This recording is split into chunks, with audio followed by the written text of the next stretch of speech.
The Coffee House of Surat. Leo Tolstoy. In the town of Surat, in India, was a coffee house where many travelers and foreigners from all parts of the world met and conversed. One day, a learned Persian theologian visited this coffee house. He was a man who had spent his life studying the nature of the deity and reading and writing books upon the subject. He had thought, read, and written so much about God that eventually he lost his wits, became quite confused, and ceased even to believe in the existence of a god. The Shah, hearing of this, had banished him from Persia. After having argued all his life about the first cause, this unfortunate theologian had ended by quite perplexing himself, and instead of understanding that he had lost his own reason, he began to think that there was no higher reason controlling the universe. This man had an African slave whose foal owed him everywhere. When the theologian entered the coffee house, the slave remained outside, near the door, sitting on a stone in the glare of the sun and driving away the flies that buzzed around him. The Persian, having settled down on a divan in the coffee house, ordered himself a cup of opium. When he had drunk it, and the opium had begun to quicken the workings of his brain, he addressed his slave through the open door. "Tell me, wretched slave," said he, "do you think there is a God or not?" "Of course there is," said the slave, and immediately drew from under his girdle a small idol of wood. "There," said he, "that is the God who has guarded me from the day of my birth. Everyone in our country worships the fetish tree from the wood of which this God was made." This conversation between the theologian and his slave was listened to with surprise by the other guests in the coffee house. They were astonished at the master's question, and yet more so at the slave's reply. One of them, a Brahmin, on hearing the words spoken by the slave, turned to him and said, "Miserable fool! Is it possible you believe that God can be carried under a man's girdle? There is one God, Brahma, and he is greater than the whole world, for he created it. Brahma is the one, the mighty God, and in his honor are built the temples on the Ganges banks, where his true priests, the Brahmins, worship him. They know the true God, and none but they. 1,000 score of years have passed, and yet through revolution after revolution, these priests have held their sway, because Brahma, the one true God, has protected them."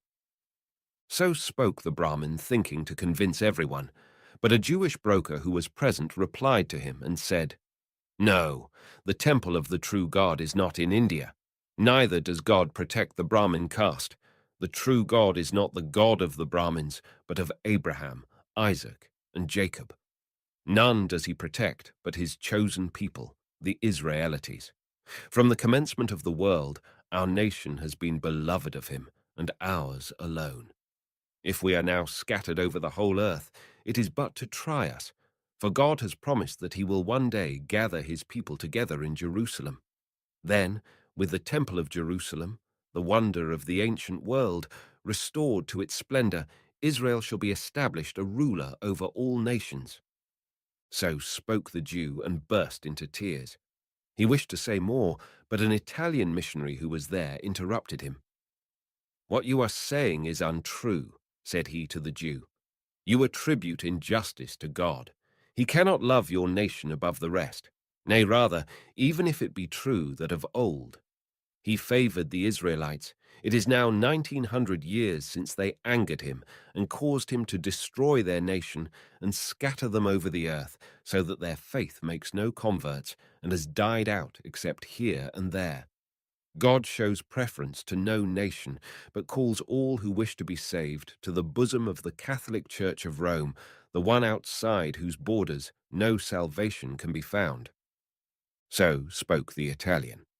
But a Protestant minister, who happened to be present, growing pale, turned to the Catholic missionary and exclaimed, "How can you say that salvation belongs to your religion? Those only will be saved who serve God according to the gospel, in spirit and in truth, as bidden by the word of Christ." Then a Turk, an office holder in the custom house at Surat, who was sitting in the coffee house smoking a pipe, turned with an air of superiority to both the Christians. "Your belief in your Roman religion is vain," said he. "It was superseded 1200 years ago by the true faith, that of Mohammed. You cannot but observe how the true Mohammedan faith continues to spread both in Europe and Asia, and even in the enlightened country of China. You say yourselves that God has rejected the Jews, and as a proof, you quote the fact that the Jews are humiliated and their faith does not spread. Confess then the truth of Mohammedanism, for it is triumphant and spreads far and wide. None will be saved but the foal-owers of Mohammed, God's latest prophet, and of them only the foal-owers of Omar, and not of Ali, for the latter are false to the faith." To this, the Persian theologian, who was of the sect of Ali, wished to reply, but by this time a great dispute had arisen among all the strangers of different faiths and creeds present. There were Abyssinian Christians, Lamas from Tibet, Ismailites, and fire worshippers. They all argued about the nature of God and how he should be worshipped. Each of them asserted that in his country alone was the true God known and rightly worshipped. Everyone argued and shouted except a Chinaman, a student of Confucius, who sat quietly in one corner of the coffee house, not joining in the dispute. He sat there drinking tea and listening to what the others said, but did not speak himself. The Turk noticed him sitting there and appealed to him, saying, "You can confirm what I say, my good Chinaman. You hold your peace, but if you spoke, I know you would uphold my opinion. Traders from your country who come to me for assistance tell me that though many religions have been introduced into China, you Chinese consider Mohammedanism the best of all and adopt it willingly. Confirm, then, my words, and tell us your opinion of the true God and of his prophet." "Yes, yes," said the rest, turning to the Chinaman. "Let us hear what you think on the subject." The Chinaman, the student of Confucius, closed his eyes and thought a while. Then he opened them again, and drawing his hands out of the wide sleeves of his garment and folding them on his breast, he spoke as follows in a calm and quiet voice. "Sirs, it seems to me that it is chiefly pride that prevents men agreeing with one another on matters of faith. If you care to listen to me, I will tell you a story which will explain this by an example. I came here from China on an English steamer which had been round the world. We stopped for fresh water and landed on the east coast of the island of Sumatra. It was midday, and some of us, having landed, sat in the shade of some coconut palms by the seashore, not far from a native village. We were a party of men of different nationalities. As we sat there, a blind man approached us. We learnt afterwards that he had gone blind from gazing too long and too persistently at the sun, trying to find out what it is in order to seize its light. He strove a long time to accomplish this, constantly looking at the sun, but the only result was that his eyes were injured by its brightness, and he became blind. Then he said to himself, "The light of the sun is not a liquid, for if it were a liquid, it would be possible to pour it from one vessel into another, and it would be moved, like water, by the wind. Neither is it fire, for if it were fire, water would extinguish it. Neither is light a spirit, for it is seen by the eye. Nor is it matter, for it cannot be moved. Therefore, as the light of the sun is neither liquid, nor fire, nor spirit, nor matter, it is nothing." So he argued, and as a result of always looking at the sun and always thinking about it, he lost both his sight and his reason. And when he went quite blind, he became fully convinced that the sun did not exist. With this blind man came a slave, who, after placing his master in the shade of a coconut tree, picked up a coconut from the ground and began making it into a nightlight. He twisted a wick from the fiber of the coconut, squeezed oil from the nut into the shell, and soaked the wick in it. As the slave sat doing this, the blind man sighed and said to him, "Well, slave, was I not right when I told you there is no sun? Do you not see how dark it is? Yet people say there is a sun. But if so, what is it?" "I do not know what the sun is," said the slave. "That is no business of mine, but I know what light is. Here I have made a nightlight by the help of which I can serve you and find anything I want in the hut." And the slave picked up the coconut shell, saying, "This is my son." A lame man with crutches who was sitting nearby heard these words and laughed.